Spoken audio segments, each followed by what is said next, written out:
This part of London's been outside the city walls of London, so the old Roman walls and medieval walls until the Norman invasion. And one of the companion barons built monasteries here. Initially the Augustinian Abbey for nuns and the St John's Priory, until Henry VIII dissolved the monasteries. Duke of Norfolk took the land for himself and his family, turned the abbey into his palace. Fell out with Elizabeth I, some of their land was taken away, exiled from court, beheaded. The land was subdivided all the way until Oliver Cromwell dissolved the monarchy, and he took the land for himself. And then after his death, the monarchy was restored, the land taken from Cromwell's family, his house, palace destroyed.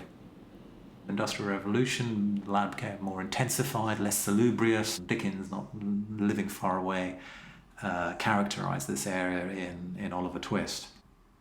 And eventually Mr. Peabody came in, bought large parts of the slum and built one of the first Peabody estates.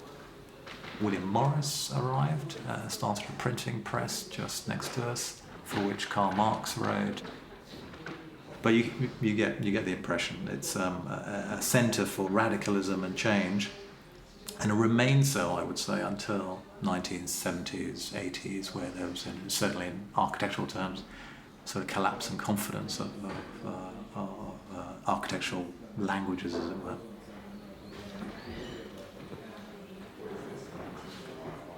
And that was really our motivation. Can we take a couple of steps back from late 20th century construction methods, which are multiple layers of material, for the purpose of a thin facade that supposedly respects, fits in, fakes, as it were, the past? Can we take a few steps back and say, we have the same motivations or methodologies as the past, and saying we want to build like they did because it's fewer materials, fewer energy, potentially greener.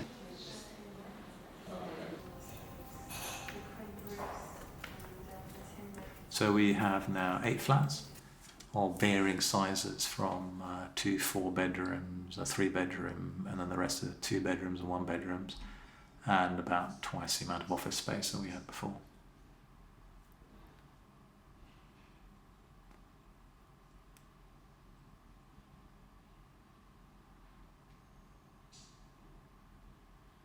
The overall building has a context as you approach it. It obviously has an immediate impact, and you begin to understand how it's made. It's if you've seen Stonehenge, you'll immediately understand it's no more complex than that. It's no more advanced than that. As you approach it, you'll see that some of the faces of those stones are saw cut, some of them are fossil split cut, some of them are drilled split, and that already begins to tell you how the stone is extracted. Walk behind that and you'll see how the stone, superstructure, the exoskeleton, connects into the floor plates. Otherwise, it's no different from megalithic construction.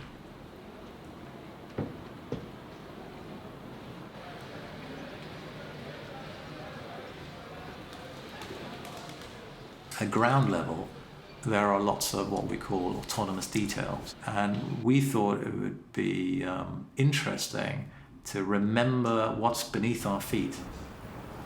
Remember them in fallen columns with Ionic capitals, in scallop shells, seashells.